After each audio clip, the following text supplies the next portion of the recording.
அனைவருக்கும் வணக்கம். நீங்கள் பார்த்துட்டு இருக்கிறது கேட்காம் தமிழ். இந்த வீடியோவில் வீக்லி CAD சேலஞ்ச் 17 வந்து நம்ம எப்படி வந்து ஒரு Creo சாஃப்ட்வேரில் ட்ரா பண்ணுறது அப்படிங்கிறத தான் பார்க்க போகிறோம்.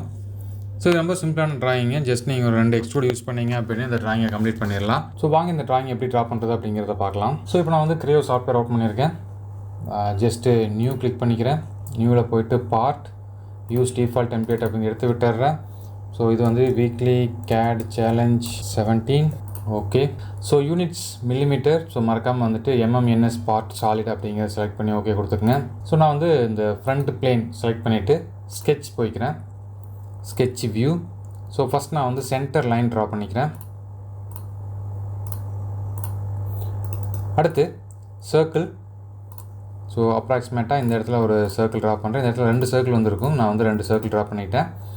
இப்போ இதோட டைமென்ஷன்ஸ் பார்க்கலாம். ட்ராயிங்கில் பாருங்கள், இது நான் வந்து பேஸாக எடுத்துக்கிறேன். இந்த பேஸ்லேருந்து இந்த ஃபஸ்ட்டு சர்க்கிளோட சென்டர் பாயிண்ட் வந்துட்டு 175 mm டாப்பில் இருக்குது. இது ஹைட் வந்துட்டு 175. அடுத்து இங்கே 2 சர்க்கிள் வந்திருக்கு. நான் ஃபஸ்ட்டு வந்து இன்னர் சர்க்கிள் ட்ரா பண்ணிக்கிறேன். இன்னர் சர்க்கிளோட டயாமீட்டர் 125. ஸோ இது வந்து இன்னர் சர்க்கிள், இதோட டயாமீட்டர் 125. அடுத்தது அவுட்டர் சர்க்கிள். ஸோ அவுட்டர் சர்க்கிளோட ரேடியஸ் பார்த்தீங்கன்னா 140 கொடுத்துருக்காங்க. ஸோ இது வந்து அவுட்டர் சர்க்கிள் ரேடியஸ் 140 அப்படின்னா 280 டயாமீட்டர். ஓகேங்களா? ஸோ இது ட்ரா பண்ணியாச்சு. அடுத்தது பாருங்கள், நான் ஜஸ்ட் லைன் போயிட்டு இங்கேருந்து இப்படி ஒரு லைன் வந்திருக்கும். அப்புறம் இப்படி டாப்பில் ஒரு லைன், இங்கே ஒரு லைன் வந்திருக்கும். ஓகேங்களா? ஸோ அடுத்தது இங்கேருந்து இந்த சர்க்கிளுக்கு டேஞ்சென்ட்டாக ஒரு லைன் வந்து கனெக்ட் ஆகிருக்கும். ஸோ ஃபஸ்ட் நம்ம இந்த டைமென்ஷன் கொடுத்துட்டு அடுத்து அந்த டேஞ்சென்ட் ட்ரா பண்ணலாம். இதோட ஓவரால் லென்த்து பாருங்கள் 451.8, ஹைட் வந்து 72. ஸோ ஓவரால் ஹைட் வந்துட்டு 451.8 டிவைடட் பை 2. ஏன்னா நான் வந்து ஒரு ஆஃப் தான் வரைய போகிறேன், அதனால் பாதியாக ட்ரா பண்ணிட்டேன். ஸோ இந்த ஹைட் வந்து 72. அடுத்து இந்த ஹைட் எவ்வளோன்னு பார்க்கலாம். இந்த ஹைட் பாருங்கள் 368. ஸோ 368 அப்படிங்கிறது இந்த ஆரிஜின்லேருந்து. ஸோ இப்போ நான் வந்து டைமென்ஷன் போயிட்டு இந்த ஆரிஜின்லேருந்து இது வரைக்கும் உள்ள லென்த் வந்துட்டு 368 டிவைடட் பை 2. ஓகேங்களா? ஸோ அடுத்தது ஜஸ்ட்டு லைன் போயிட்டு இங்கேருந்து இதுக்கு டேஞ்சென்ட்டாக ஜஸ்ட் நீங்கள் எடுத்துகிட்டு போனீங்க அப்படின்னாலும் இந்த டேஞ்சென்ட் கன்ஸ்ட்ரைன் ஐக்கான் ஓப்பன் ஆகும். அந்த டைமில் கிளிக் பண்ணிக்கோங்க. அப்படி இல்லை அப்படின்னாலும் நீங்கள் அதுக்கப்புறம் க்ரியேட் பண்ணிக்கலாம். ஸோ இப்போ நான் வந்துட்டு ஜஸ்ட் இதை 3 மட்டும் மிரர் பண்ணுறேன். ஸோ ஃபஸ்ட்டு வந்து எந்தெந்த லைனில் மிரர் பண்ணணுமோ அந்த லைனை மட்டும் நான் செலக்ட் பண்ணிக்கிறேன். ஜஸ்ட் நீங்கள் கண்ட்ரோல் ப்ரெஸ் பண்ணிவிட்டு இந்த லைன், ஓகே, இந்த லைன்லாம் செலக்ட் பண்ணிக்கங்க. இப்போ மிரர் ஐக்கான் ஓப்பன் ஆயிடுச்சு. ஜஸ்ட்டு மிரர் ஐக்கான் செலக்ட் பண்ணிவிட்டு இந்த மிரரை கிளிக் பண்ணுங்கள். ஆப்போசிட்டில் மிரர் ஆயிரும். அடுத்தது நம்ம இந்த தேவையில்லாதெல்லாம் டெலிட் பண்ணலாம். ஸோ டெலிட் செக்மெண்ட் போயிட்டு ஜஸ்ட் இதையும் டெலிட் பண்ணிடுங்க. ஓகேங்களா? ஸோ ஃபுல்லாக கன்ஸ்ட்ரெயின் ஆயிடுச்சு. நம்மளுக்கு இந்த ப்ரொஃபைல் கிடச்சிருச்சு. இந்த இடத்துல பார்த்தீங்கன்னா ஒரு ஃபில்லட் வந்திருக்கும். இந்த ஃபில்லட் நீங்கள் இங்கேயே க்ரியேட் பண்ணாலும் ஓகே, இல்லை நீங்கள் தனியாக ஃபில்லட் ஆப்ஷன் யூஸ் பண்ணி க்ரியேட் பண்ணாலும் ஓகே. இந்த ஃபில்லட்டோட ரேடியஸ் இங்கே பாருங்கள், இது வந்து ரேடியஸ் 15. ஓகேங்களா? இதுவும் ரேடியஸ் 15, இதுவும் ரேடியஸ் 15. இப்போ நான் வந்துட்டு ஃபில்லட் போய்க்கிறேன். இந்த லைனுக்கும் ஃபில்லட், இதோட ரேடியஸ் வேல்யூ வந்து 15. அதே மாதிரி இந்த லைனுக்கும் ஒரு ஃபில்லட்.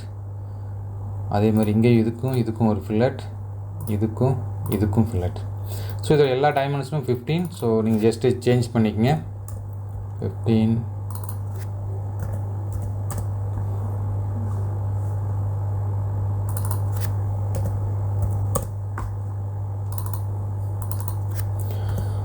ஸோ எல்லாத்தையும் 15 மாற்றினதுக்கப்புறம் ஜஸ்ட்டு அப்டேட் பண்ணிடுங்க. நெக்ஸ்ட்டு எக்ஸ்ட்ரூடில் போயிட்டு நான் வந்து சிமெட்ரிக் வச்சுக்கிறேன், எனக்கு 2 பக்கம் எக்ஸ்ட்ரூட் ஆகிறதுக்காக. ஸோ எவ்வளோ லென்த்துக்கு எக்ஸ்ட்ரூட் ஆகணும் அப்படின்னா இங்கே பாருங்கள் 150. ஓகேங்களா? ஸோ 150க்கு எக்ஸ்ட்ரூட் அப்டேட். அடுத்தது மறுபடியும் நான் அந்த சென்டரில் இருக்கிற ஃப்ரண்ட் பிளேன் செலக்ட் பண்ணிவிட்டு மறுபடியும் ஸ்கெட்ச் போகிறேன். Sketch view. இப்போ அந்த இன்னொரு சர்க்கிள் ட்ரா பண்ணுறேன். ஸோ சர்க்கிளில் போயிட்டு இதோட இந்த சர்க்கிளோட மிடில் இருந்து ஜஸ்ட் நீங்கள் இந்த சர்க்கிள் பக்கத்தில் எடுத்துகிட்டு போனீங்க அப்படின்னா உங்களுக்கு இந்த எல்லோ கலர் தெரியும். இந்த எல்லோ கலர் தெரியும் போது கிளிக் பண்ணிக்கோங்க. இதோட டைமென்ஷன் பார்க்கலாம். டயாமீட்டர் 192. So diameter 192. அடுத்தது நமக்கு உள்ளே இருக்கிற சர்க்கிளும் வேணும், ஏன்னா அப்போ தான் கரெக்டாக இந்த ரெண்டுக்கு நடுவில் மட்டும் மெட்டல் ஆட் ஆகும். அதுக்கு நீங்கள் வந்துட்டு இந்த யூஸ் அப்படின்னு ஒரு ப்ரொஜெக்ட் அப்படின்னு ஒரு ஐக்கான் இருக்கும். இந்த ப்ரொஜெக்ட் அப்படிங்கிற ஐக்கானை கிளிக் பண்ணிவிட்டு ஜஸ்ட் இந்த சர்க்கிளை கிளிக் பண்ணுங்கள், ஆட்டோமேட்டிக்காக அங்கே சர்க்கிள் க்ரியேட் ஆயிரும். ஓகே, ஒரு ஆஃப் தான் க்ரியேட் ஆகிருக்கு, இன்னொரு ஆஃப். இல்லை நீங்கள் நார்மலாக சர்க்கிள் போய்ட்டு ட்ரா பண்ணாலும் ஓகே. ஸோ இப்போ பாருங்கள் உங்களுக்கு ப்ரொஃபைல் கிடச்சிருச்சு. ஸோ ப்ரொஃபைல் மிடில் இருக்குது, ஜஸ்ட் அப்டேட் பண்ணிவிட்டு எக்ஸ்ட்ரூட். ஸோ இப்போ எனக்கு மெட்டல் ரிமூவ் பண்ண வேண்டாம், மெட்டல் ஆட் பண்ணணும். ஸோ நான் வந்துட்டு இந்த மெட்டல் ரிமூவ் அப்படிங்கிறத ஆஃப் பண்ணிக்கிறேன். இதில் போய்ட்டு சிமெட்ரிக் வச்சுக்கிறேன். இப்போ ஓவரால் லென்த் எவ்வளோ இருக்கணும் அப்படின்னு பார்க்கலாம். 193.6 இங்கே பார்த்தீங்கன்னா தெரியும், 193.6. ஸோ 193.6 mm கொடுத்து ஓகே கொடுத்துருங்க. நம்மளுக்கு ரெண்டு பக்கம் அது க்ரியேட் ஆகிடுச்சு. அடுத்தது இன்னும் ஒரு சில இடத்துல நம்மளுக்கு இந்த ஃபில்லட் மட்டும் வந்திருக்கும். ஸோ நீங்கள் இங்கே இருக்கக்கூடிய ரவுண்டு யூஸ் பண்ணி நம்ம ஃபில்லட் க்ரியேட் பண்ணிக்கலாம். இங்கே போனீங்கன்னா பாருங்கள், ஸோ இங்கே ஒரு ஃபில்லட் வந்திருக்கு, ரேடியஸ் 22. ஸோ இந்த சைடும் டாப்பில். ஸோ நான் ஜஸ்ட்டு ஃபில்லட் கிளிக் பண்ணிவிட்டு பாருங்கள், இங்கேயும் ஸோ ரெண்டுக்குமே வந்து ரேடியஸ் 22 தான்.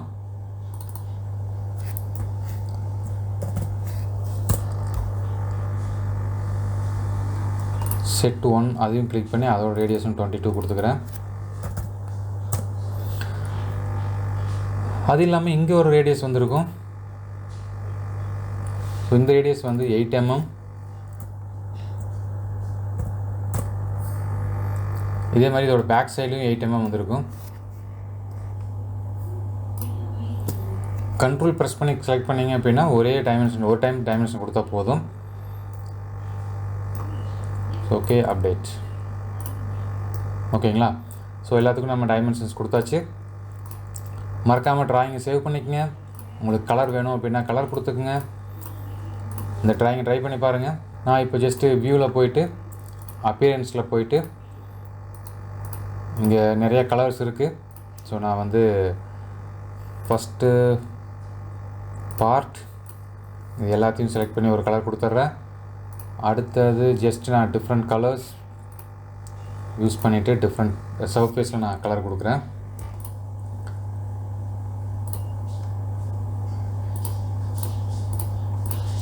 இது மாதிரி நீங்கள் ஒவ்வொரு சர்ஃபேஸும் கூட செலக்ட் பண்ணிக்கலாம்.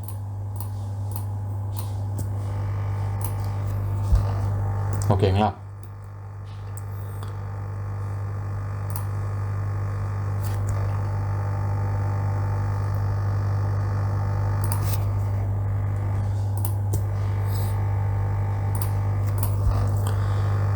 ஸோ இந்த ட்ராயிங்கை மறக்காமல் ட்ரை பண்ணி பாருங்கள்.